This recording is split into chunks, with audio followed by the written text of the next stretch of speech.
300 feet of a lot zoned residential, but that is used for commercial purposes, along the eastern property line without the required screening.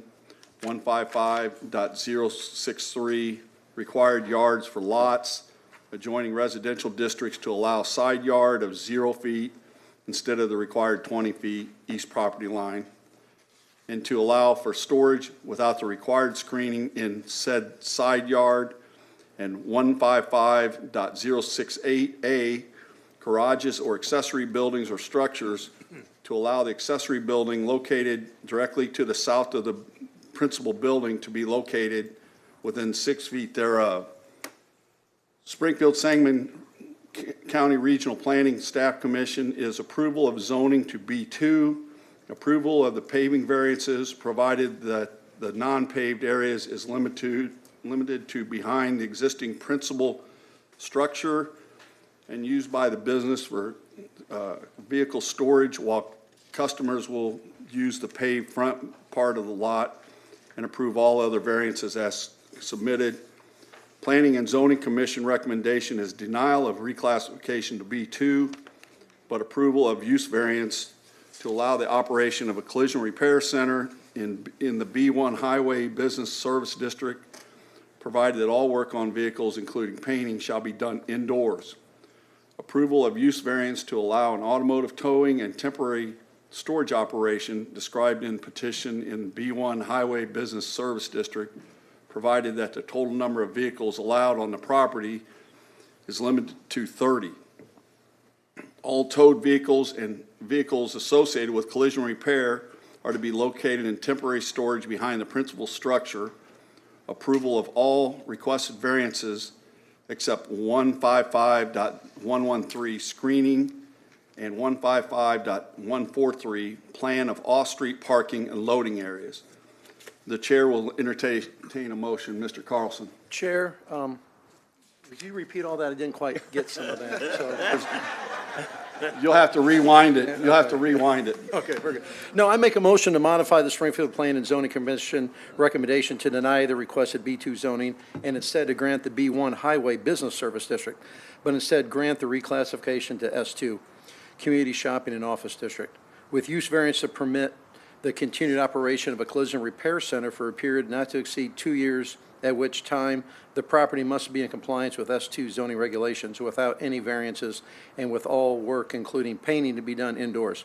And a use variance to permit the continued use as an automotive towing and temporary storage operation described in the petition for a period not to exceed 2 years, at which time the property must be in compliance with S2 zoning regulations without any variances. And to modify the Springfield Planning and Zoning Commission related to the variances to grant all the other variances as requested, and modifying the Springfield Planning and Zoning Commission on conditions as follows. The total number of vehicles allowed on the property associated with the towing operation is limited to 30, which shall be located in a temporary storage area located behind the building. And only completed vehicles awaiting customer pickup and employee vehicles may be located in front of the temporary storage area.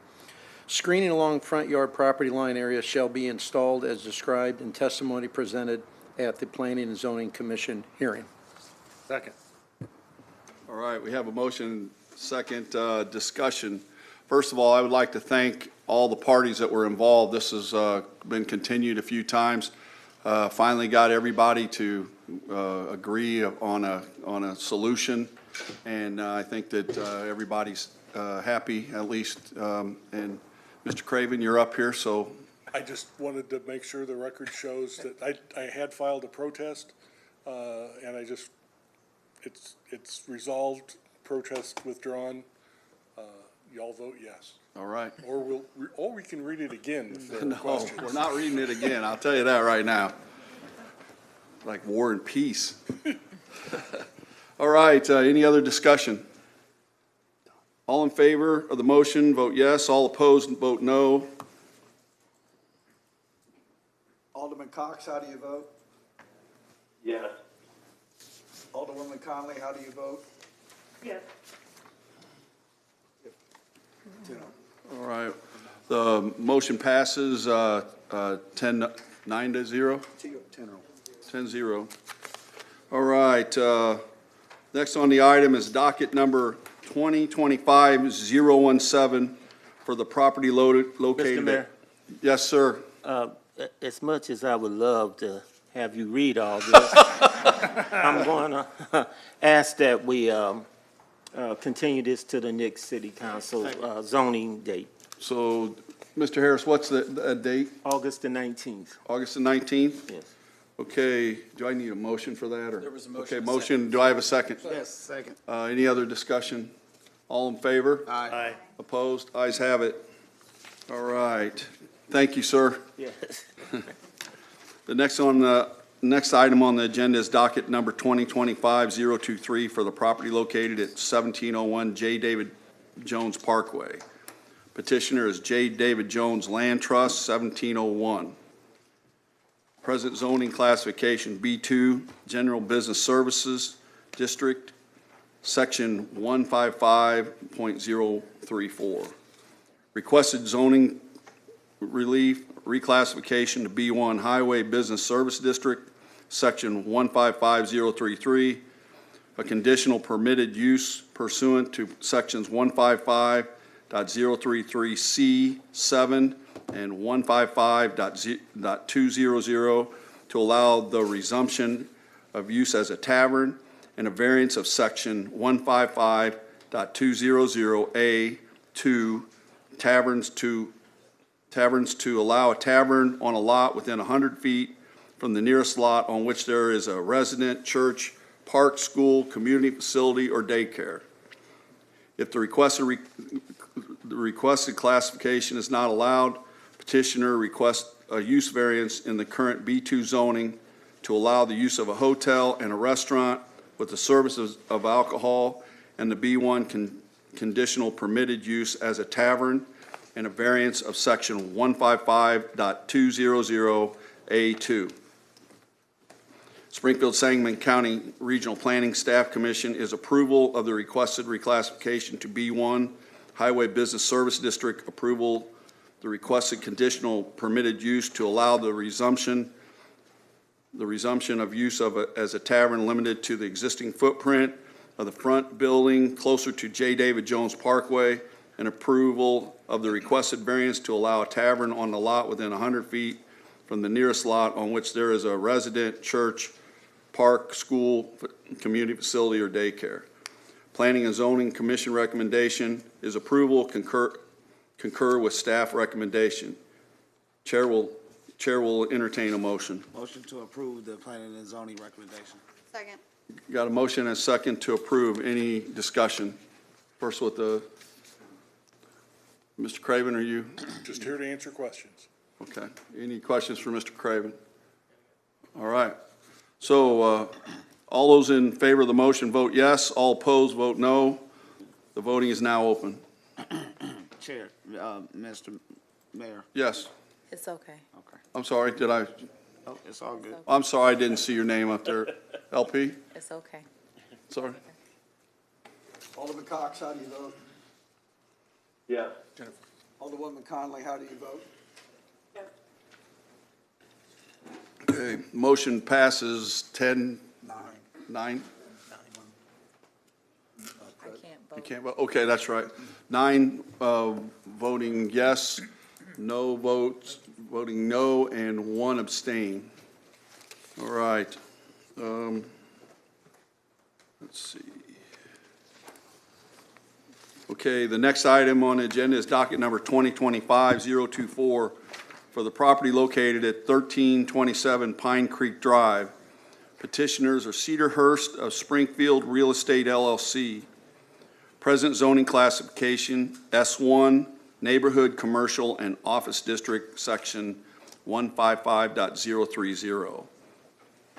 Requested zoning relief reclassification to Office District, Section 155.020, a conditional permitted use pursuant to Sections 155.020C7, residential uses allowed in the R3 district, and 155.187, conditional permitted uses, general conditions, and a variance of Section 155.020A, regulations for office district to allow for a commercial building or zoning lot adjoining an R1, R2, or R3 zoning district equivalent planned unit development designation, or otherwise adjoining those districts, but for an alley in excess of 30,000 square feet. Springfield Sangamon County Regional Planning staff recommendation is approval as submitted. Planning and zoning recommendation is approval, concur with staff recommendation. Chair will entertain a motion. Thank you, Chair. I move that we accept the regional planning and zoning recommendation and approve it as submitted. Second. Okay, got a motion and a second. Any discussion? All right, with no discussion, all in favor of the motion, vote yes. All opposed, vote no. The voting is now open. Alderman Cox, how do you vote? Yes. Alderwoman Conley, how do you vote? Yes. All right. We have 10. All right. Motion passes 10 to 0. Next on the docket is docket number 2025-025 for the property located at 621 Stanford Avenue. Petitioners are Universal Properties of Illinois, WC Media Incorporated, and Stanford Plaza LLC. Present zoning classification I-1, Light Industrial District, Section 155.040. Requested zoning relief, conditional permitted use pursuant to Section 155.341A and C, height and size regulations for off-premise signs, and 155.325A and C, height of sign to accommodate the current billboard structure and allow a height of 57 feet in order to be in compliance with zoning ordinance subject to variances, said sections, and variance of sections 155.001, 155.340H, 155.320A, 155.320B, 155.320D, 155.3401 and 2, 155.321A, Section 155.322B, Section 155.325A, Section 155.325C, 155.340C, 155.34001 and 3, 155.340I and J, and 155.341A and C. Springfield Sangamon County Regional Planning staff recommendation is denial. Planning and zoning recommendation is accept the amended staff recommendation to deny the petition. Chair will entertain a motion. I move that we grant the requested zoning relief to the petitioner. Second. Okay, we got a motion and a second. Any discussion? We'll start up here. Any, Yeah. I can just- Alderwoman? Sure. So just to explain my decision to, or motion to grant. So this sign was granted a variance last year to be 10 feet over what is allowed in code, and through what appears to be no fault of their own, the owners were delivered a sign that was 7 feet higher than the one that they ordered at 50 feet. And the owner was not aware of this until notified by, I believe it was IDOT, that the sign was indeed 57 feet as opposed to 50 feet. And I believe that they notified the city when IDOT let them know that they were not in compliance. And so that showed a measure of good faith. And also, the decision to grant last time was motivated by basically the fact that this is a aesthetic decision. I spoke with a traffic engineer, and I asked him for crash data to see if maybe the sign in the past year has caused more crashes. And he said that he didn't find that data, and that even if he did, it would be inconclusive because, you know, there are a lot of other factors. And doing a little Google research myself, it appears that the jury is still out on the safety of billboards, whether there's, cause more crashes or not. So really, we're not worried about safety. We're worried about aesthetics. This is I-1, light industrial. There are no homes nearby to be disrupted by the light. And so I figured, yeah, no harm, no foul. But I would say we don't want to get into the habit of granting people 17 feet of variance for their billboard signs. Yeah. So, thank you, Chair. Mr. Donlin? Yeah, thank you, Mayor. I just wanted to be clear, just a statement really, that I appreciate Alderwoman Otriano making herself available to talk about the issue when it came forward. And today, the petitioner chatted with him. And, it is a unique set of circumstances, but the point I wanted to make is each zoning case has a unique set of facts, and I just want to read that in the record, because this would not set precedents. Every single zoning case has a different set of facts, and this is one, as you so eloquently put, that I will not repeat, unique set of circumstances, and I intend to vote aye. Thank you. All right. Thank you. Anybody else? Yeah, hey, Okay. this is Jeff. Yeah, Jeff? Yeah, I just want to kind of agree with what Alderman Donald said. I think we have to remember all these zoning cases are taken on a case-by-case basis, and we want to be very careful about approving these types of things. But I also appreciate Alderwoman Beltriano discussing this with me, and also the petitioner reached out to me today. So I want to be on the record with that as well. Thanks. All right, thank you. Any other discussion? All right, gentlemen, do you have anything to add? Hi, Creighton Castle, counsel for petitioner Representative Joe Malik, are just here to answer any questions before the vote. We appreciate your time in this matter. Thank you. All right, thank you, gentlemen. Don't we have a speaker? We have Stephen Simpson Black signed up to speak about this. Stephen, you want to come up?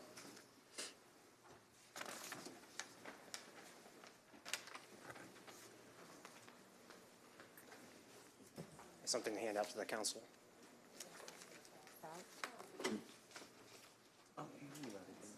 Good thing, thank you. Thank you, sir. State your name and, Steve Simpson Black, 2601 Varsity Court, Ward 1. I made some remarks, but in light of what was said, I'll kind of alter them a little bit. I have 5 comments regarding my opposition to this. One of them was granting additional relief. The correct a mistake sets bad precedents, but that's been addressed here. The signs come before the council twice. That's been addressed. I just want to point out, just for those watching at home, that Steve Keenan, our city planner, 15 years of experience, recommended denial. Now, he pointed out aesthetics, but there's more to it than just that. At the current time, this sign is actually not a bad sign. It's a decent location. There's I-1. It's an arterial corridor. No problem. But it may not always be that way. The American Planning Association has created guidelines for good outdoor graphics. It talks about spacing and height. One of the problems with giving exceptions is that other property owners want exceptions as well. We got to be very careful about how we grant these. You've already addressed that every circumstance is different. So, of course, going forward, we got to be very, very careful about that. The reason the ordinances that we have were written were as part of a beautification effort during the Sarah administration to try to avoid the hodgepodge effect that we see like in Jerome along Wabash between Park Avenue and Chatham Road. Most billboards in our community go through IDOT first because most of our arterial roads are IDOT corridors. So that's why this council doesn't see a whole lot of them, because a lot of the petitioners know they've got to go through the IDOT engineering first. But in this case, this is entirely your decision. But I want to ask, how many 57-foot billboards do we have in Springfield? Not a whole lot of them. But again, unique circumstances, I understand. but there's a reason why we don't have more of them. IDOT generally doesn't like them. So the reason that I have an issue with this billboard is that the height, when motorists that are going westbound reach the top of Stanford Avenue, they'll see the sign. That's what he wants. That's what a billboard's supposed to do. It's supposed to get our attention. The problem is the sign will change every 9.5 to 10 seconds. So let's say I get to the top of the overpass and I'm looking out west and I catch half a second glimpse of something. Some people may want to think, I want to keep my eye on that to see if it comes back. So if they're keeping their eye up on the billboard, which is 57 feet up in the air, their eye isn't at the bottom of the hill. Now, the bottom of the hill right now is not a big deal. It's a couple of stub roads. But eventually, it won't be. The second page of what I handed out to you shows you kind of an idea of what the roads will look like eventually when probably the Wanderlust Trust develops that area. And yeah, it will be I-2, which means trucks. But also, my understanding is the Mass Transit District is going to be building a new transfer hub on one of those stub roads. So that means 35 and 40-foot coaches every 15 minutes at the bottom of that Stanford overpass. I have concerns about that. I also have concerns because there's only one sidewalk on Stanford. So if I'm going eastbound on foot and I'm on the south side of Stanford, I got to cross over Stanford because the sidewalk ends to carry the sidewalk over the overpass. So there's a lot of conflicts at the bottom of that hill in the future that I'm worried about. Now, I realize based on conversation here before I came up here that this is going to be probably successful. And that's okay. What I would ask is maybe you modify the motion to, or ask the petitioner, you could do this, modify the motion to ask for the sign to not change as frequently. That might address one of the issues that I brought up, because I know I have ADHD and I know a lot of people do too. Something goes away and then my eyes are like, ooh, is it going to come back? I don't want people to do that. So those are my concerns. I do appreciate you listening, and that's all I have to say. Do you have any questions? Thank you, Stephen. Any questions for Mr. Black? All right, thank you, sir. Thank you. Thank you. Okay, this will require a 2/3 majority vote. That's 7 out of 10. So at this point, if there's no other discussion, all those in favor of the motion vote yes. All opposed vote no. The voting is now open. Alderman Cox, how do you vote? Yes. Alderwoman Conley, how do you vote? Sorry, yes? Thank you. Okay, the motion passes 10-0. This will concur the zoning portion of the meeting. And that, we don't have anything else, right? Nothing else on zoning, that's correct. Right. Thank you. A couple minutes to switch over here.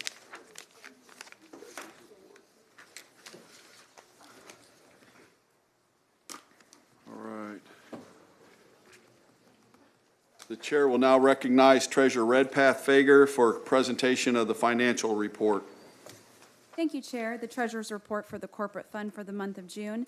Beginning balance is $64,760,352. We took in total receipts of $23,826,401. Total disbursements, $26,660,003, which left the corporate fund ending balance in the month of June at $61,626,749. The ending general fund balance includes $9,529,126, which is the ending balance for the ARPA money in June. That concludes my report. Thank Mr. you. Chair, I recommend that we accept the treasurer's report as read and So submitted. move. We got a motion and second. Any discussion? All in favor? Aye. Opposed? Ayes have it. Okay, Chair recognizes OBM Director Metzger for presentation of the OBM report. Any questions?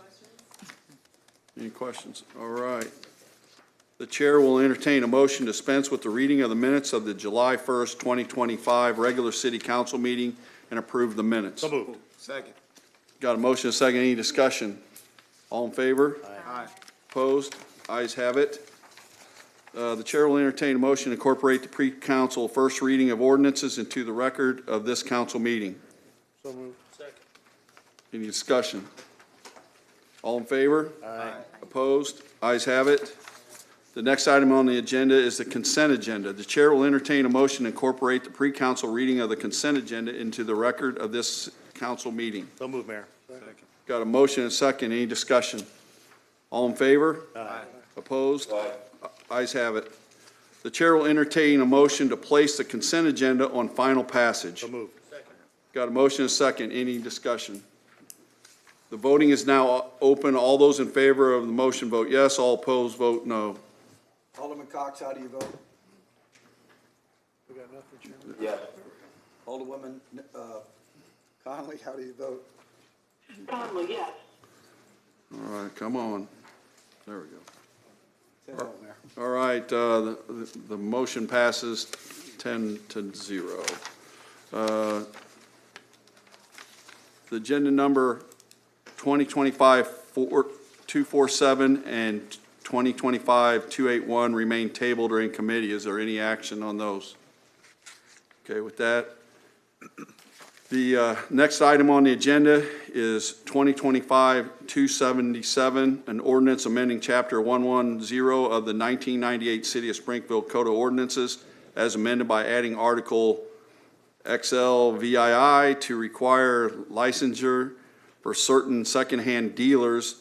The chair will entertain a motion to place agenda number 2025-277 on final passage. So moved. Second. Got a motion and a second. Any discussion? Yes, Mayor.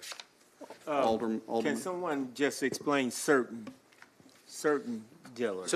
So this makes clear that, that not all secondhand dealers are going to be subject to this. Specifically, pawn shops will not be because they're licensed through the state.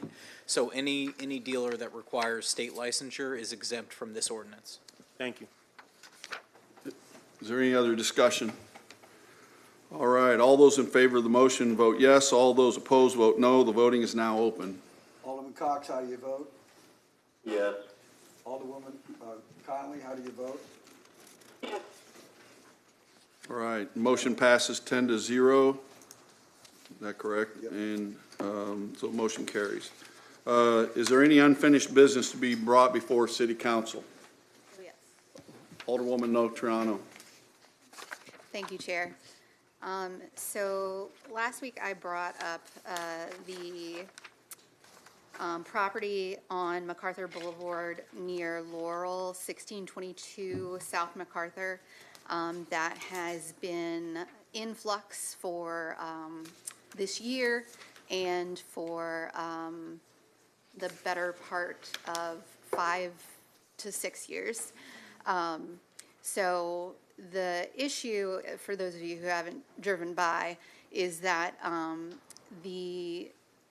really the entire block there between MacArthur, Laurel, and State and Campbell is largely owned by one corporation, one LLC, and they have been doing work oftentimes before obtaining a permit, and they have demolished a couple of buildings on the property and done so with and without a permit, with and without,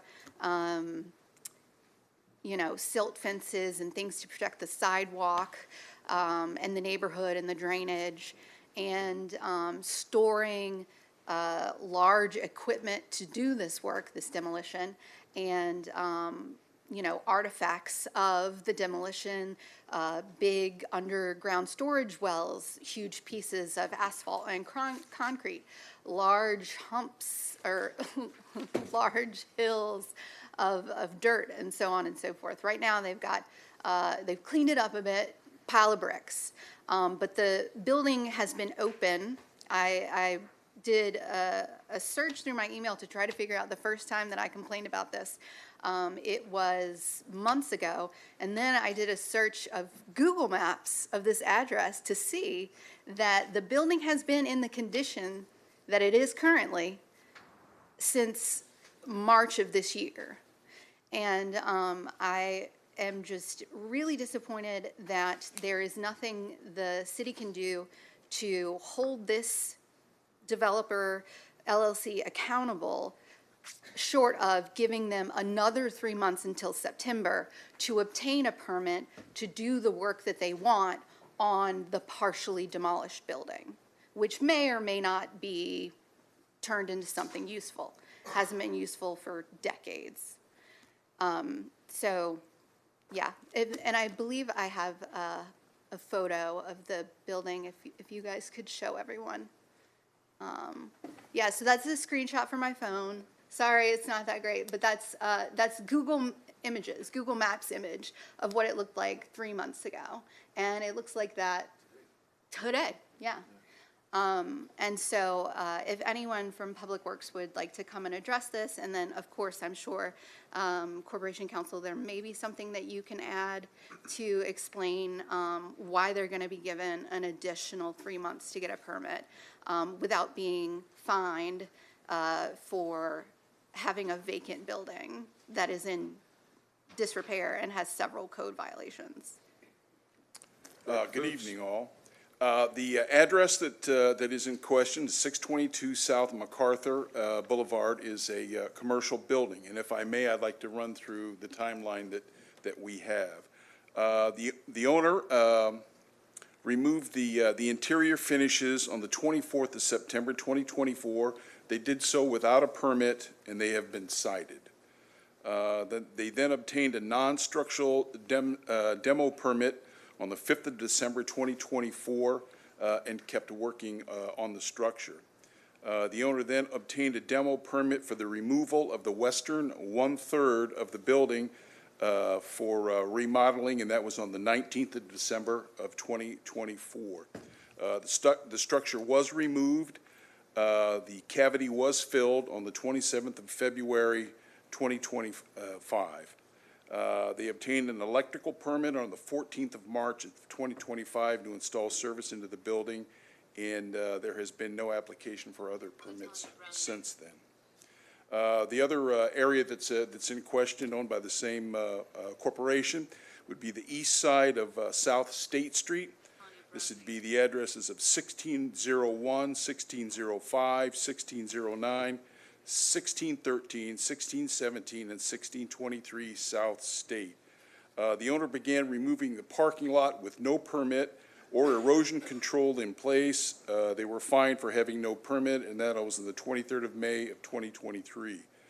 The owner acquired permits to proceed with the removal of the existing parking lot and establish erosion control on the 2nd of June 2023. No further efforts to finish the project proceeded. The address is giving zoning relief to the Springfield duplexes that were originally planned there in 2019, and there was no follow-through with that. And the corner building at MacArthur and Laurel was demolished in March of 2023. So, I guess I have a question. So what are we doing now on it? Or is there any? Well, so we operate on a referral basis. So for the operations that they've done without a permit, we got those citations and we prosecute those.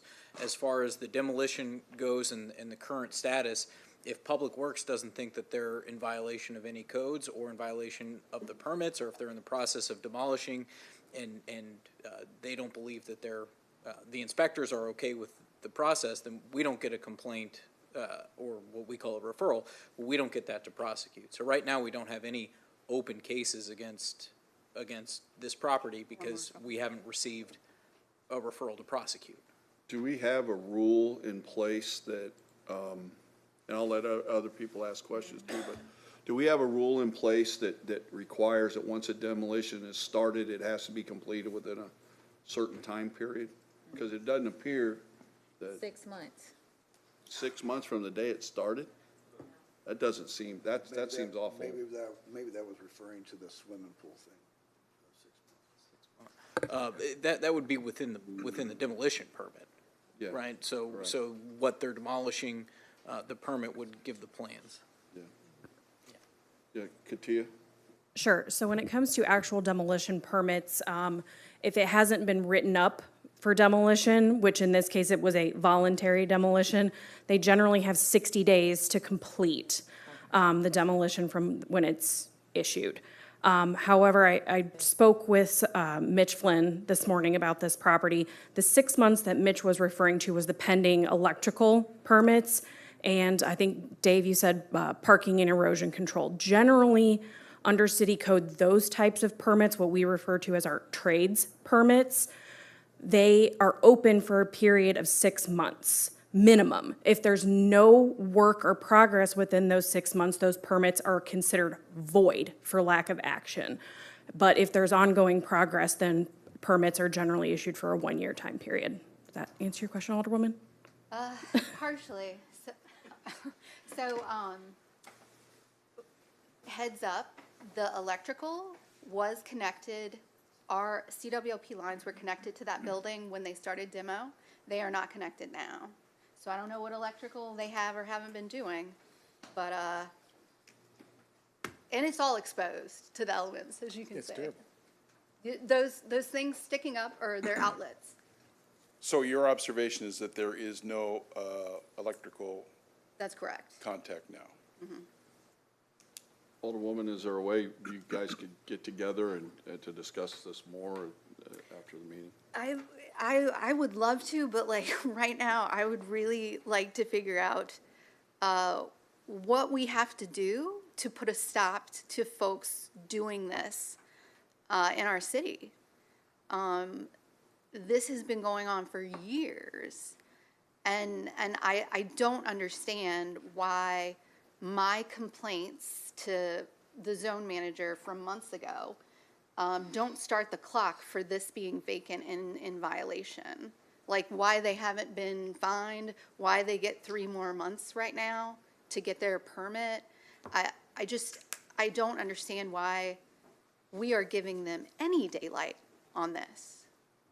Well, the zone manager cannot cite them. That is not within his authority. Sure, but he certainly turned it into someone. And I understand that we don't have enough inspectors to go out and do what they need to do. But I'm sorry, that's not an excuse in this case. Like any one of them going about their business on MacArthur Boulevard could see the violations. They need a ticket for that? Like, and that's even beside the point, because I know certainly he has turned it in, and I know that I'm not the only Ward 6 resident to complain about it.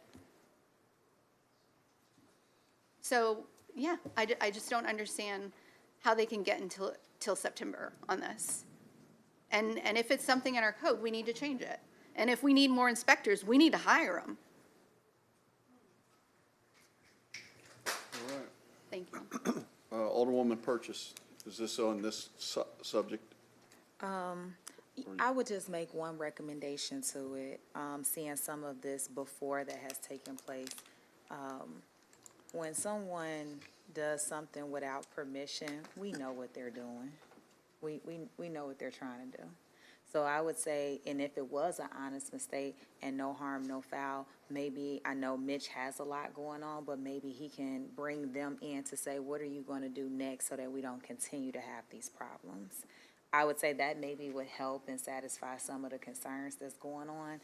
And then, yeah, just the exposure of that too is just alarming for that long. So seeing what else we could do so that we just talked about setting the precedents earlier so other people don't think it's okay to continue to do things like this. All right, That would thank be you. just my 2 cents. Alderman Williams? Yes, so mine is same subject, but a different building. So I'm back to my Wheeler in South Grand, where that structure is. I probably should have brought pictures years ago. But anyway, the roof is going down. So the roof is off. I imagine it's a part of the owner probably scavenging or whatever, getting good stuff and selling it or whatever, because it was a newer roof than, of course, the establishment. Corporate Counsel, you had told me demo for it end of July, end of this month. Do you got a specific week at least? They have through the end of this month to complete it, so that would be 2 weeks from Thursday. is when they're done, or when their time frame is. If they haven't, then we would need to put them on the demo list. So that's part of our problem, because this is something that fought through the courts for years. Katia, you can speak to this. We've been a long time on this, and then we say to the owner, when they lose in court, the judge finally signs off on the demolition, then we say, well, but we're gonna let you demo it. Is that what's supposed to be happening? When you say more time, what is she supposed to be doing? The owner? The owner is, under our agreement, is to have it demolished by July 31st. Demolished. And what happens if she doesn't? Then we will incur the cost of demolishing the property ourselves. Charge her, right? Yeah. Charge her after we do it. Mr. Mayor, would you like me to clarify, or Alderman? Yeah, if you would help, please. So what corporate counsel said is correct as far as the owners have until the end of this month to demolish. We have asked our company that we utilize for asbestos testing to conduct an asbestos inspection. That's been done, but to my knowledge, we are waiting to get those results back. We cannot proceed in any fashion in the demolition process until we know whether there is asbestos. If there is, then the asbestos has to be abated before we can tear it down. The asbestos results also have to come back before we can even put it out for bid, because when they're bidding, the asbestos abatement removal is included in their bid for the cost of demolition. So as soon as we there's one other that we're waiting on. So the property you're referring to and one other property are the only two that we're waiting to get inspection results back before we can put the next round of, I believe it's 35 to 40 demolitions out for bid. Yeah, so my frustration is with our process, not really even with they're just, people can take advantage is what's happening in this city. They can just have full right to take advantage of our processes. They understand them and they know how to manipulate them. So we've given her X amount of time to do the demo, and then she doesn't do the demo. Does she know about the asbestos and the bad stuff that has to be removed first?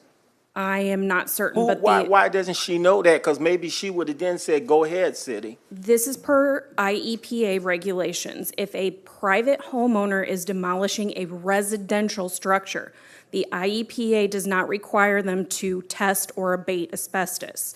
We as the city are required under IEPA rules because we're demolishing multiple buildings or residences and putting that asbestos out into the air. We are required, whether it's residential or commercial, under IEPA regulations to test and abate asbestos. So what you're saying to me, though, which is different from what I've been telling the neighborhood associations, is that it won't happen at the end of July. It won't. That's just the beginning of another process, is what you're really saying. The process is underway, but yes, the process has been underway since we obtained the demolition order. You know, I came in 2019 with this building, dealing with this. We won in court. I thought it should mean something. The judge signed off. I thought we finally got a judge to agree with us. It should mean something. And then we're going to just now start doing all this other stuff. And so how many more years do I need to tell them that building on the main thoroughway is going to be sitting like that? I wouldn't say years. Again, we can't start the asbestos process until we get that court order. We started the asbestos process after we obtained that court order. And again, we're only waiting on this and one other asbestos inspection to come back before we can put them out for bid. So ideally and hopefully it would be, the bids would go out sometime in August. So it would certainly be prior to the end of this year. Well, I'll get with you, Director. Thank you very much for the information. I learned something else tonight on more about delay. I need the whole complete story to share with my constituents. You know, when I ran, first I got appointed, this comes up. And we're talking years now. And I don't want it to turn into and Jennifer, I had a 30-year one that had been in bad shape and open and horrible. The woman died over 30 years ago. Still up, we have bad policy in Springfield, Illinois when it comes to buildings and houses. And we have to do better. If it takes us as a council to make changes, we can't just keep accepting things as they are, because things are not working around the city, we got a lot of bad buildings. We got a lot of bad situations, and we're failing our citizens if we don't get them cleaned up and get them tore down. Thank you. Thank you. Alderman Gregory. Thank you. Katia answered one of my questions, but I would say to you, Director, that I have been to multiple neighborhood meetings, even in different wards, and the consistent thing that we've heard is about these houses, the grass, the lots and stuff. And I know for us as older people, the follow-up is what I'm looking for more so. Follow up on serious situations, big situations like what we're dealing with. I got many of them, so it may be a little difficult, but I'm looking for the idea, send an email for service requests and things, because what I'm running into and what I'm hearing at other, even outside of my ward places, is that things have been turned in and they're not getting done. Again, I think I said it a few weeks ago, there is some type of disconnect between our housing and the garage, and whether we're gonna get example, things on the back of the alley that's on the technically the people's property, which is, our right of way, if we're gonna get it or not get it. Because at times they're told they're gonna get it, but, months later it's not going to get. So I would figure we're not getting it because it's private property and our guys can't, and ladies can't go on that private property. But I also know we do alley cutbacks as well. In some areas, and then I'm sending for alley cutback, and the owner's got to do it. So I think we have to make these decisions on which way we're going to do it, because it's too difficult to estimate or judge which way we're going to do it a lot of times, and that's what we're getting from the constituents. And we're getting beat up at our neighborhood association that are a month, and they're reporting stuff to us. Our zone managers are there. Everybody's there. And we're, they're definitely taking it then, and then we come back, whether it's a month or two, to those same neighborhood associations, and those same issues have not been addressed. And I could provide many examples and things of that nature, but I think we're aware. So I think the process just needs to take a strong look at it and see where our deficiencies at. And, for me, I need follow-up on some of my things, because they're that drastic, and I want to see that they get done, cut, and taken care of. And I certainly know you do too, but there's certainly a disconnect, sir, within that. And you're hearing that from our other aldermen, and I just want to echo that to you. Thank you, I Alderman. don't want to talk about grass every week, but I'm prepared to. It's a huge job, and it keeps growing all the time. If you. there are any specific addresses right now that you would that you need to take a look at. I got a long list on my phone. I'm gonna send it to you. I'm not gonna belabor the point, but that's sort of my frustration, Dave. I cannot. None of us, all 10 of us, especially in my ward, I got 2,900 complaints. There's no way I can communicate this with y'all every single time. I send in a lot of them, and you know that. And so what I'm looking for, and I heard Murdoch say, we're not proactive or whatever that fancy word to use, complaint driven. We're complaint driven, but I think we need to be proactive, and especially in our neighborhoods, and that are drastically falling apart. I think we got to be a little more proactive. I'm looking for some more follow up so I can help. I'm trying to send them in and help out and stuff. So I appreciate you, sir. Yes, sir. Thank you. Director Fuchs, real quick, do you know, I was told, I don't know if this is that we've got over 600 lots or buildings that we have to cut grass. Is that true? The city itself has to, I that's don't know what that it's it's up to? quite that high, but it's in the hundreds, yes. And then I guess how many do we actually own? I mean, that's where I've been saying all along, we got to get out of the real estate business. We got to get rid of these lots. And get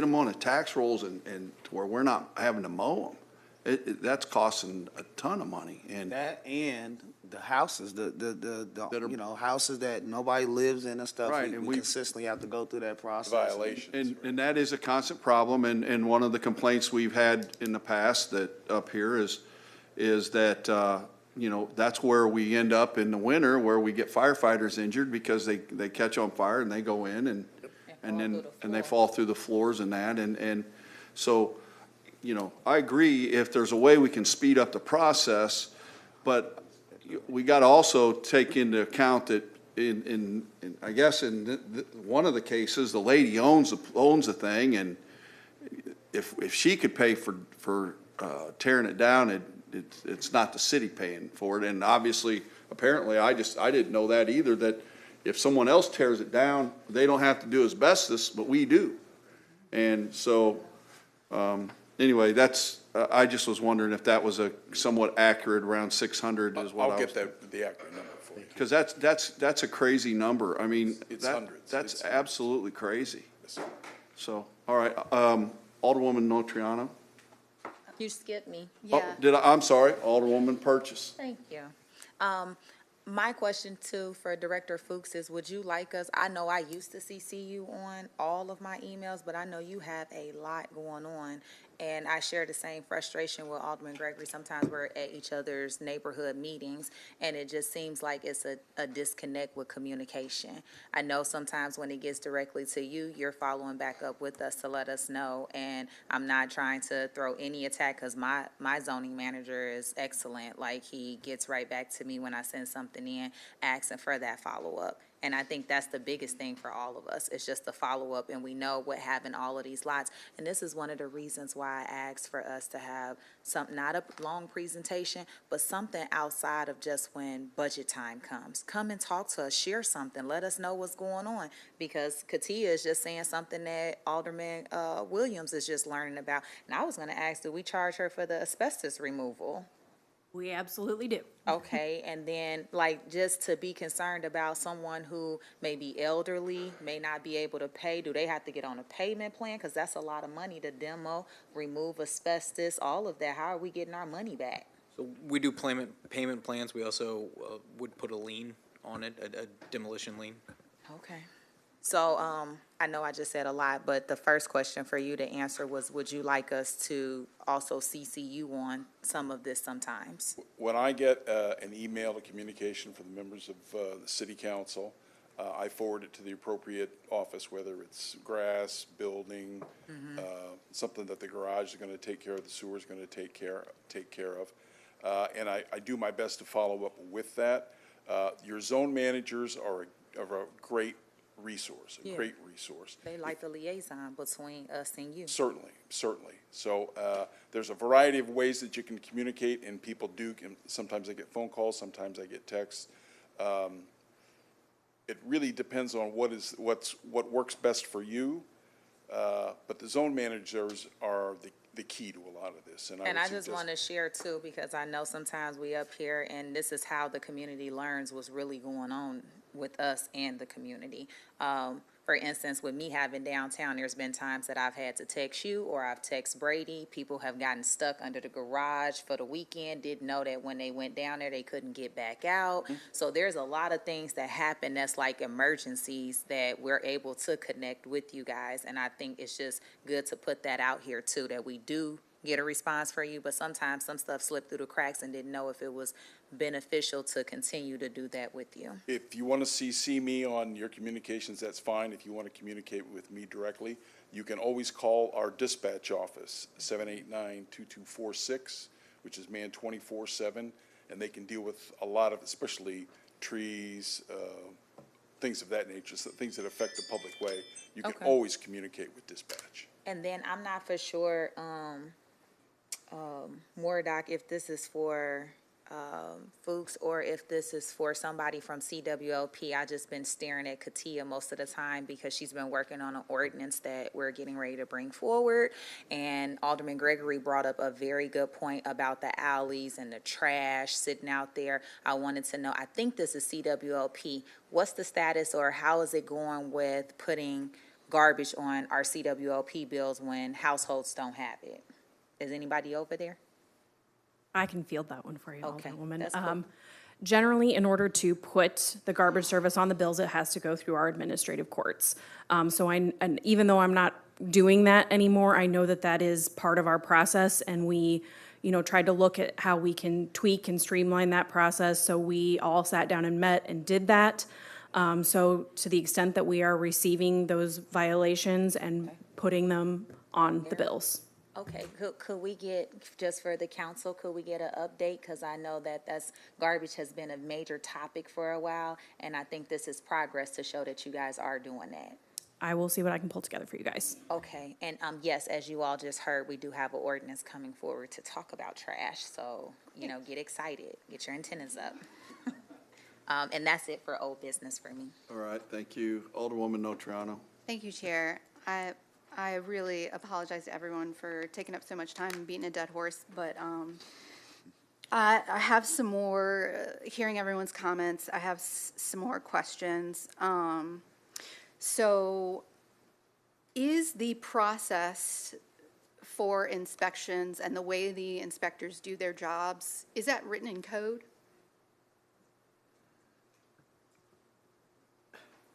How so, like their job So- descriptions or? Well, okay, so I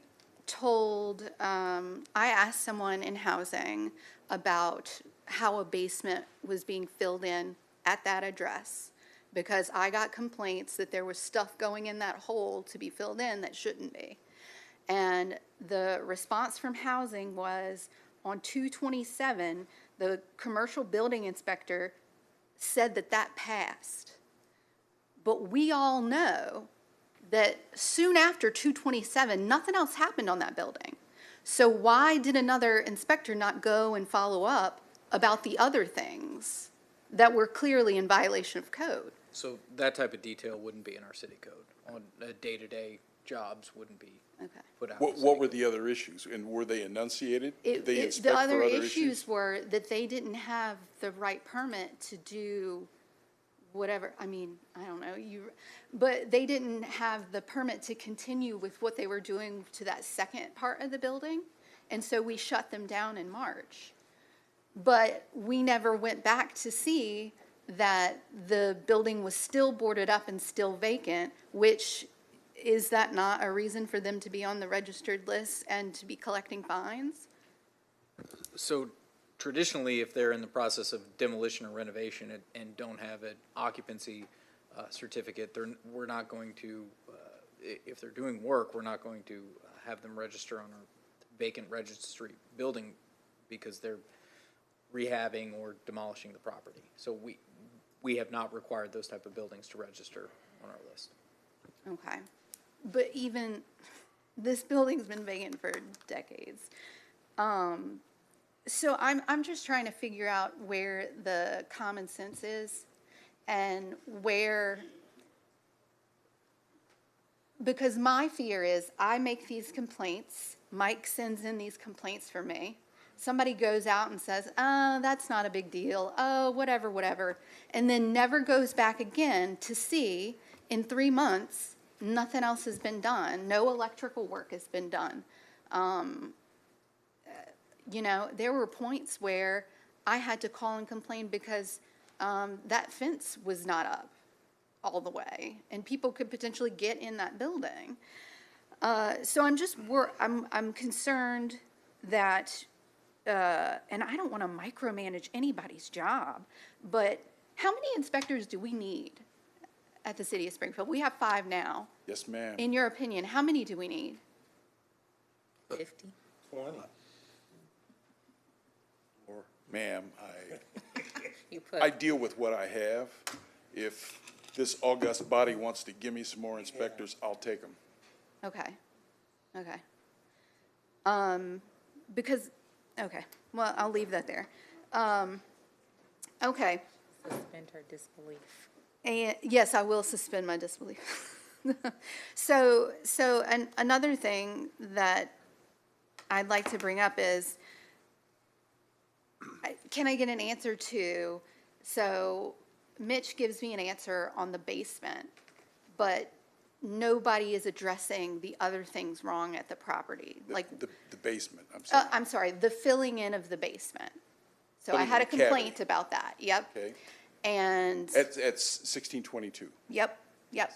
And no inspector goes back, or no one goes back to assess the situation in a week or in a month, or after we've suspended, after we told them to stop work in March. No one went back to see the condition of the building? They would have had to apply for another permit then. And that's what Mitch said today, is that they don't have a permit. to do the The last. renovation. The last permit that they requested was to connect the electricity. And Okay. we've received no request since then, and that was in March, I believe.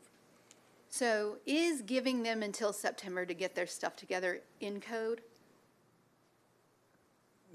No, that would Okay. be a part of our permitting process. Okay.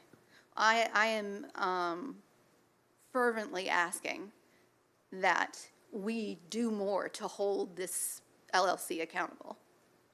They have not reached out to me. They have not reached out to the zone manager. Maybe they communicate with the folks in housing, but I have seen no good faith efforts to address the situation at 1622 South MacArthur. And I would just like to bring to everyone's attention that across the street, Baskin-Robbins was, inadvertently demolished by a car. And those owners got out there within days to take care of that. And that was an unexpected expense. They're not even in that business. But somehow, they got out there and complied. We can't do this. We cannot continue to do this. Thank you, Chair. All right, thank you. Alderman Williams. Yes, Mayor. I finally calmed down, and I want to say, I know it's not your fault, your department's fault. I heard you say zoning managers are critical, but I think this is even bigger than them. In my heart, I feel, corporate counsel, our problem is admin court, is that. My situations with, I have homes who are owned by dead people. I got homes, and so therefore the grass doesn't get cut. The upkeep doesn't happen, but I get the complaints. I have homes where people are in jail. They're locked up. We know it. They're in jail, and the homes don't get cut. The grass doesn't get cut. I have homes owned by people in nursing homes, but it's all tied up in these processes with this court system that we live under. So can we at least put all these homes in these categories on a rotation? If we know they are not available, there's no homeowner. There's nobody to call me or talk back and forth because of these different statuses they're in. But if they're on a rotation, we know summer's starting, we know those houses have been there for years.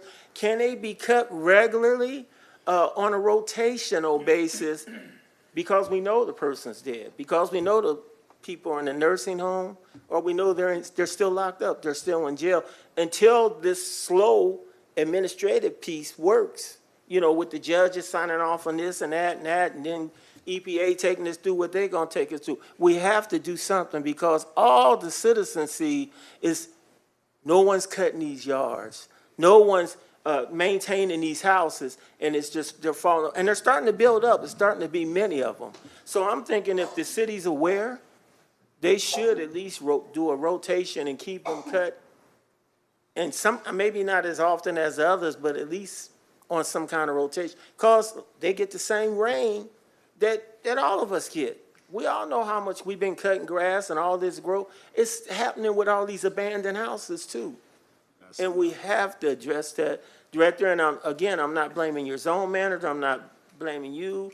I'm just telling you what I get from the people who have to live in it.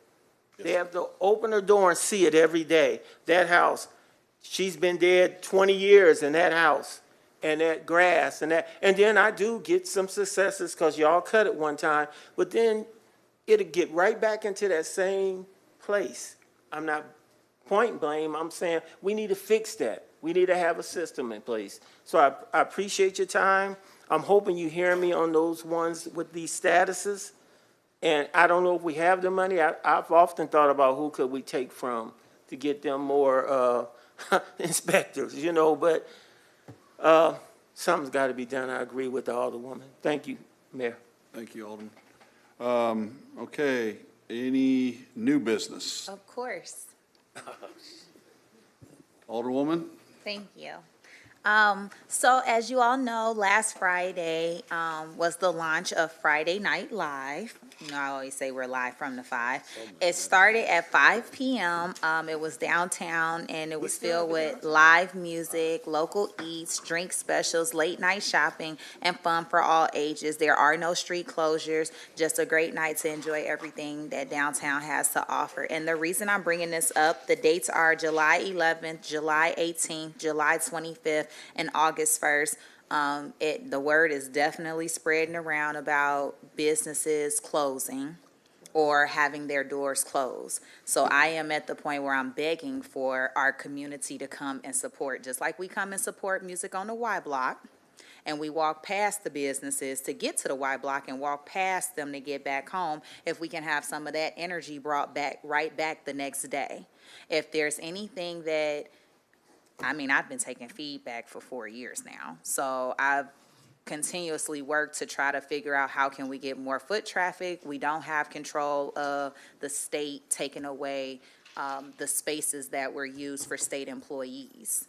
That really, really hurts some of our small mom and pop shops that are all local. There are 40-plus businesses that are participating in this, and we're only asking for you to explore on a Friday, which again is July 18th, July 25th, and August 1st. I know we have some speakers signed up to speak tonight about their businesses closing, and we have some coming forward over the next several weeks to just share their concerns of what they feel is not happening for downtown. I share your frustration, I hear your concerns, and I'm also asking my colleagues to continue to come out and support too. I always invite you all. We have major events that go on, but those major events that take place a few times a year is not sustainable for some of our small businesses to continue to have their doors open. And I think that's like the end of where I wanted to go with it, but you will see me making more announcements a little bit more often to just share what's going on and what's coming up for the weekend. So if it did miss somebody, they can hear it when they go back for the recap. Thank you, Chair. All right, thank you, Alderwoman. Alderman Gregory. Sorry, Mike and I got me. Murdoch, when you get time, can you send us a update of all outstanding downtown TIF projects, and where we're at with them, the agreements and where we're at? I know, we've had some movement. I know we approved a $2.9 million situation that should hold some state workers in there to bring some people back downtown, among some other, good things. And I'm just wondering where they're at and if they're really gonna do something, or if we need to, Yeah, go I in a can different get you that. Thank you. Thank you, sir. Appreciate it. Ralph, I got one more. Sorry. Director Ramona, can you also get us how much we have received from the parking meters? I tell people you can gladly pay us, but you don't have to pay for parking, and you just have to move every 2 hours. But we'd really like to know where we're at year to date on the income. All right. Beanybody else? All right, let's go to advance request to address the council. Mike Beckman is not going to, he's withdrawn. James Johnson. James here? I don't see him. All right. Brianna Eilers.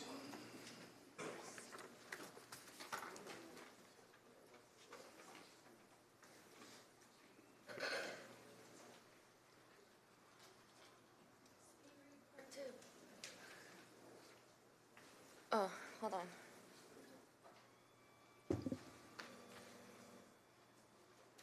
All right. Let's make last week's speed read relevant to Springfield. P.J. Kennedy, grandfather of John F. Kennedy, immigrated from Ireland in 1849. Back in these days, the Irish were not considered white in the eyes of the original European colonizers, and many were refused job opportunities simply for being Irish. It was common to see help wanted, Irish need not apply in the windows of shops. And because of this, the Irish who were immigrating to the United States due to the Great Famine were forced into inadequate housing, struggled with finding their basic needs, and built community with one another in order to survive. However, these were not cohesive communities, as the Christian Irish and the Catholic Irish had differing views and did not always agree with one another. The Kennedy family, much like the longest-serving leader of any state or federal legislative body in the history of the United States, Illinois' Michael Madigan, belonged to the Catholic denomination, but has since been banned from partaking in communion. The Kennedy family survived by opening a grocery store and then expanding into liquor distribution. Most humans these days aren't aware that the Kennedy legacy was built upon bootlegging, but do understand that Prohibition only hurt Americans while skyrocketing the wealth of bootleggers, many of whom were white, politically active men. As we covered last week, the Kennedys had strong mafia ties, including in Illinois, which leads to our next political powerhouse family. The Long family in Louisiana was also making their way into politics via the House, Senate, and governorships.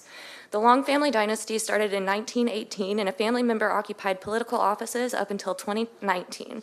Huey Long was the first Long in office and was coined for using the phrase, "Every man is a king." He was known for cutting corners and eliminating dissent, which further helped create the Long political machine. This similarly mirrors our current president's words and actions. Huey Long had a focus on breaking up the bourbon hierarchy in New Orleans and invested heavily in oil. He started the Win or Lose Corporation with the purpose to acquire, sell, trade, and exchange lands and leases for the drilling of oil and minerals in Louisiana and Texas. When the company's dealings were being scrutinized as insider trading, it resulted in the resignation of the governor, who was picked by Long to serve. When the federal government investigated further, Long's most loyal confidant, Seymour Weiss, took the fall for tax evasion. Weiss was the man who carried out Long's dirty work. For example, Costello testified that Long required him to contribute $30 per gambling machine per year to support some type of charity. It was Weiss's responsibility to collect $20,000 a month in campaign donations to Long, Costello, Marcello, and the Matrenga families were prominent mafia families in Louisiana before the Matrenga family successfully took over and moved operation to Florida. Fun fact, there were legends about Marcello feeding his enemies to the gators, much like 2025 considering we're building places like Alligator Alcatraz. Some journalists note that Long was the first true dictator out of the soil of America, and that his movement was the first success of fascism in one American state. After multiple lawsuits started coming in, Long's wife renamed the company to Independent Oil and Gas. The company was then sold to Texaco. Texaco faced numerous high-profile lawsuits due to racial discrimination, desecration of Ecuadorian resources, and price fixing with Shell. Texaco was later bought by Chevron. This seems to be how the oil industry attempts to evade lawsuits. They sell off their companies to other companies and then claim, well, it wasn't our company who completely depleted your land of resources while decimating the entire surrounding ecosystem and waterways. However, this claim stopped working in 2025 when Chevron was ordered to pay more than $740 million to restore the damage to the lands of Louisiana. I should also note that the descendants of Long and his cronies are still profiting from Win or Lose to this day, continuing to make millions of dollars off insider trading deals from the 1930s. In fact, one of those nonprofits tied to the company is presidented by a currently serving Kennedy's granddaughter's husband. But what does any of this have to do with Springfield? The Springfield White Rage Massacre, that incorrectly has been given the name of the Springfield Race Riot, was caused in part due to prohibition tensions within Springfield. 4 months prior to the massacre, Springfield had put a vote to make the city a dry city. This effectively created a prohibition of alcohol in Springfield prior to the national prohibition. This caused high tensions, and some residents in the city knew that vice was already running rampant and noticed this was an opportunity for those in political power to use the alcohol as a means of insider trading. These feelings were backed with the knowledge of the Whiskey Ring scandal, which proved that high government officials were involved in tax evasion in regards to liquor sales in Chicago, Peoria, St. Louis, Milwaukee, New Orleans, and Cincinnati by utilizing the railroads, many of which ran directly next to Springfield's levee, known for allowing the sale of alcohol, women, and the housing of gambling machines. Harry Loper owned a restaurant and one of the only cars in Springfield during the White Rage Massacre. His family... Thank you. All right, Ken Pasha.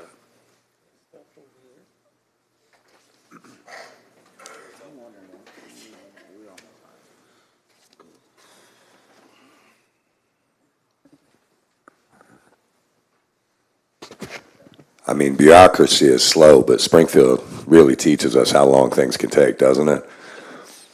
I mean, I've watched you deal with Old Town for how long? I mean, that thing's been an eyesore before you were even the alderman for that ward. And I think it's frustrating for a lot of alderpersons to find out just how long it takes to really get anything done against landlords in this town. It's even weirder when you try and track them down, isn't it? You ever try to look through the multiple LLCs they hide their names behind, the states they disappear to, the corporations they run them under? I mean, at some point, the city's got to do something about that, right? I know they choked the landlord registry out years ago, but I think it's time we start having that discussion again, because there's plenty of landlords in this town that don't treat their, whether it's their residents or commercial property owners, that let them go into disrepair. So now we have issues like this on a main thoroughfare in Springfield. That thing's an eyesore and it's a danger. Are you guys familiar with the term urban exploring? Go check it out sometime. It's kind of neat. People like to break into abandoned and unoccupied properties and then go explore them. Do you know how many places here in Springfield we could do that at? Just downtown even. I mean, I think that's the kind of, no offense, Lakeisha, you got to remember, if I'm naming places, though, it's not an attack on the alderperson because you guys don't run these buildings. There's no possible way for you as an individual person to track those down, but as a city, we've got to do better about it. I've seen inspectors sent to property owners who didn't even do anything wrong as establishments, and apparently we can get a cop out to an RV in a heartbeat, but we have buildings that have like literal dangers to people in residential neighborhoods that live less than a block away, and that building's been like that for how long? Are we going to wait till somebody sets it on fire in the middle of winter because they're trying to stay warm, or some kids break in there and break a leg or fall on something? I mean, at a certain point, we have to stop relying on these property owners and the good of their heart. I mean, I've been going to get blunts at South Grand G&M for a real long time. And I'll tell you, that building's been an eyesore for many, many years, hasn't it, Roy? Yes. Yeah. But we left the option of them tearing it down. Like, that's even realistic. And now it's whose problem when it doesn't happen? It's the city's problem. Now we're going to pay how much money to get it torn down? How long ago could we have avoided that if we had some level of oversight about people that own nascent properties that are more eyesores or neglected properties? Until we get it into the $500,000, $1 million range to get it torn down?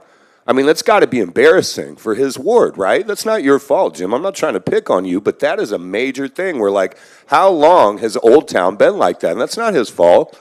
That's a city that lets its landlords and its property owners mistreat the people that live in there, or let them get into the level of disrepair that we see even in some of our downtown cities or downtown buildings. That's not picking again on some of the owners even. They may take over properties hoping to rehab them, and then they find out it's hundreds of thousands of dollars, even into the millions of dollars range, because we've let it get neglected for how long? Decades. I won't rat anybody out downtown because I know people are working, but I know places so infested by bat guano, you would need to put on a hazmat suit to go onto some of those floors because they've been unoccupied and nobody's inspected them, and I don't even know how long, probably even before I could have been conscious of the idea of it. And that seems wild to me, considering that's a gem of our area, and same with other properties in this city. How is it that it's so convoluted a process and so long-term that we get a court decision that says, yeah, go ahead and tear it down? 5 years later, here we are, still talking about tearing it down, and it's going to cost us how much money for abatement? I mean, I looked at it in my own home. I'm just going to throw up quarter-inch drywall. You guys don't have that option. But I think that's the thing. When you get into those kind of things, it shouldn't be decades down the road. It shouldn't take 15 years to get a property. It shouldn't take an alderwoman making multiple complaints, and we don't even have follow-up inspections for a property that is clearly dangerous, clearly underutilized, and that the owners either don't have the money, comprehension, or capability to handle, right? So now we have to step in and spend tens of thousands of dollars on a property that we probably could have done some about long before then. And I guess it's just frustrating to me because I see it even in private residential kind of places with landlords that are abusive to their tenants, don't repair the properties, have major issues continually, and what happens? They just kick out the current person who complains about them, and then they move on to the next person that's hard up on their luck that's got to stay there. And that property gets worse and worse and worse. Just as a last quick example, there's a property over in Sean's area, and Sean will know it if we talk about it, but there's a photo taken by a business owner in a broken down room in the building. That was 18 years ago. I know the last business owner took the exact same photo in front of an even more degraded room because they've sent inspectors in there, still clearing somehow. But I guess that's kind of the weird thing is why is it these business owners get away with it? Thanks, Ken. Okay, Tierra Sandage.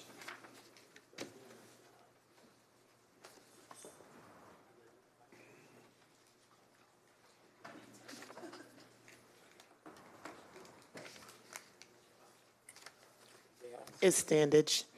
Hello, my name is Tiara Standage, and I'm the Executive Director of Intricate Minds. I wasn't able to make it here last week, but July 6th marked 1 year since Sonia Massey was killed by someone sworn to protect her. 1 year since another black woman was taken from us, not in a war zone, not in a far-off city, but right here in Springfield in our own community. Her death wasn't an isolated incident. It was the result of a system that continues to fail black people. And what has changed? The truth is, not much. Because while Sonia's family mourns and our community grieves, the same conditions that led to her death are still alive and well. Police continue to patrol our neighborhoods like it's enemy territory. Black folks are still treated as threats before we are seen as human. And instead of swift justice or deep reform, what do we get? More empty words, more delays, and more excuses. Meanwhile, anytime something is introduced to uplift, protect, or invest in black communities, especially on the east side, we're forced to argue for it like beggars. We spend weeks, months, just trying to get the smallest piece of the pie. We have to fight certain aldermen just to get basic resources that should be given. Every time we ask for what's fair, we're met with resistance, stall tactics, or flat-out disrespect. Why is it a debate every time we propose something to help black people? Why is it a fight to get sidewalks, fresh food, mental health support, or safe spaces for our kids on the east side? We are not asking for handouts. We are demanding equity. And if you can't support development for the east side without a fight, then you are part of the system that failed Sonia Massey. So here's what we want and what we will continue demanding. A community-led civilian oversight board with real power, not a ceremonial group with no teeth, but one that can investigate, discipline, and remove officers who abuse their power. An unarmed crisis response team for mental health calls, because no one in distress should end up dead. A public safety audit, because far too much money is being poured into policing and not nearly enough into healing. We are putting more and more police in black communities, but has there been an actual decrease in our crime rate? We need to get to the root, the reasons that people commit the crimes in the first place, and pour as much money into fixing those disparities as we do new gadgets for the police. And most importantly, real investment in black neighborhoods, without delay, without debate, and without disdain. Sonia Massey should still be alive. She should be with her children. She should have been at her only son's graduation and her only daughter's Sweet 16. Sonia should not be a hashtag. Sonia should not be a photo on a flyer. And the most disrespectful thing this city can do is allow the same conditions that killed her to persist while her family and community are still actively grieving her. To this council, you can't claim to care about justice while you fight against equity. You can't say never again while protecting the same policies and people who let it happen. We owe Sonia more than memorials. We owe her a changed city, and we won't rest until we get it. Thank you. Thank you. Tom Raymond? Mr. Raymond?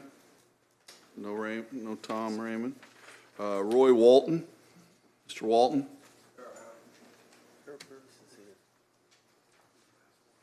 That's the last one? Okay. Give me 1 second, God. Get myself in order before you start my clock.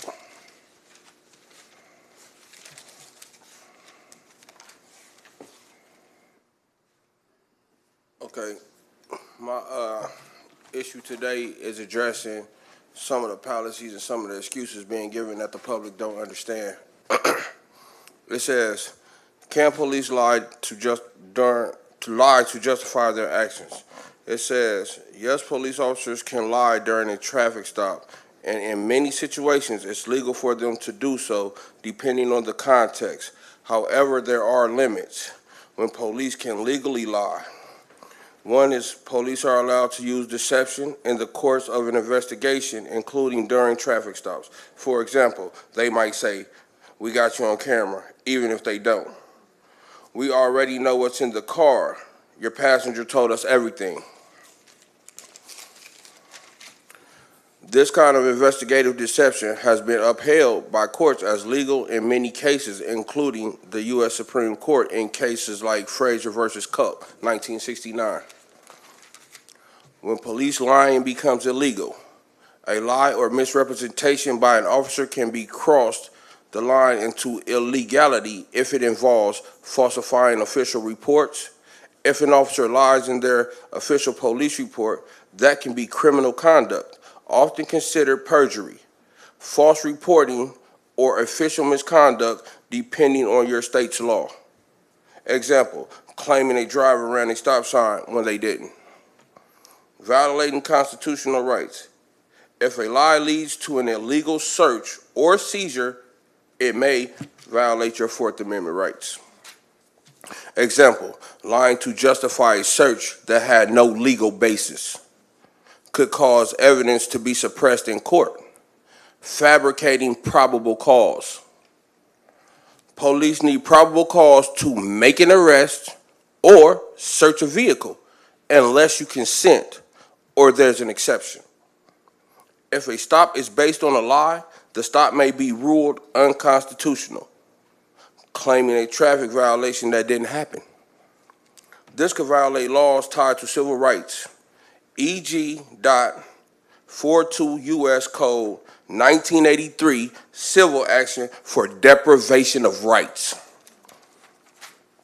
Potential laws broken by police who lie illegally, depending on the state, possible violations include perjury, false swearing or statements, tampering with evidence, official misconduct, civil rights violations, federal under 42 U.S.C.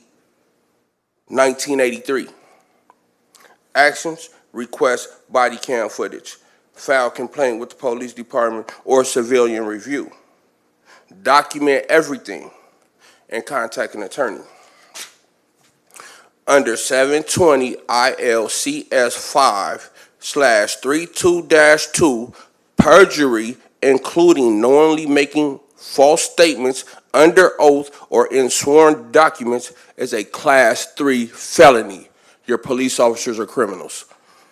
For traffic stops, lying to supervisors or in reports to justify the stop or the search qualifies. So when they make up a false excuse, this qualifies under that act. False statements or fabrication under the Police Training Act, the act requires agencies to report within 7 days any officer misconduct, including perjury, false statements, or fabricating evidence, which has not been done on my behalf. That means lying to conceal misconduct or justify an unlawful stop must be reported and may trigger decertification and criminal referral. Civil rights violations, 42 U.S.C. 1983, lying to justify an unlawful search or seizure can violate your Fourth Amendment rights. You can sue the officer department under Section 1983 for constitutional violations, for complaints, legal aid, and other entities. I did this to say, I know the difference between what they can do and what they can't do. And if I don't know, I'm going to research it. But some of the things that they're participating in falls under federal guidelines. I'm giving you guys a chance. I'm giving the police department a chance to keep this in-house. But if it doesn't, and if they don't, we will be on the state level, and this will go federal. And I want to see what y'all do when the feds investigate y'all and y'all departments. Thank you for listening. Thank you. That's the last one? Take a motion, I'll entertain a motion for adjournment. So move. All in favor? Opposed? Ayes have it.